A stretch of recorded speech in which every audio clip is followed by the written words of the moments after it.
একদিন রাতে রাস্তা দিয়ে হাঁটছিলাম। হঠাৎ পেছন থেকে একটি ডাক শুনতে পেলাম।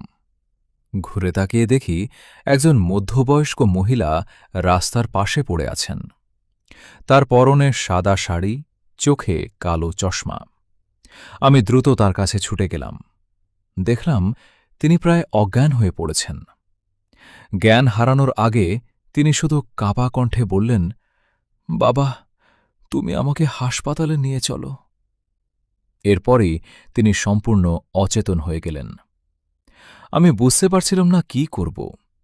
মনে হল দেরি করলে বড় কোনো বিপদ হয়ে যেতে পারে, তাই সঙ্গে সঙ্গে জরুরি নম্বরে ফোন করলাম।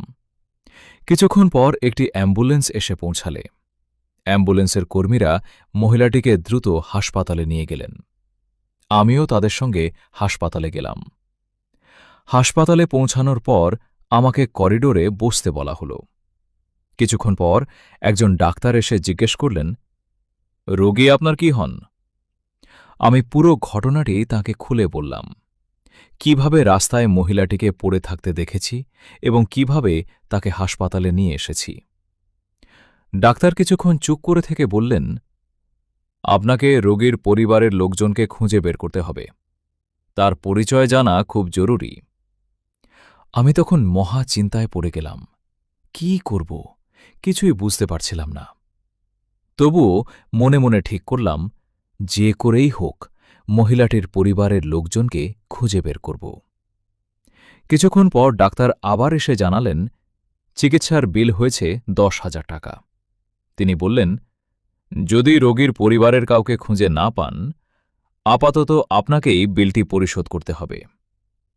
আমার নিজের পরিচয়ও তখনও কাউকে দেওয়া হয়নি। আমি রাদ, অনার্স 2য় বর্ষের একজন ছাত্র। আমার বাবা যশোরে একজন সরকারি চাকরিজীবী এবং মা গৃহিণী।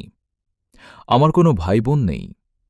পড়াশোনার কারণে আমি খুলনায় থাকি এবং কয়েকজন বন্ধুর সঙ্গে একটি মেসে থাকি।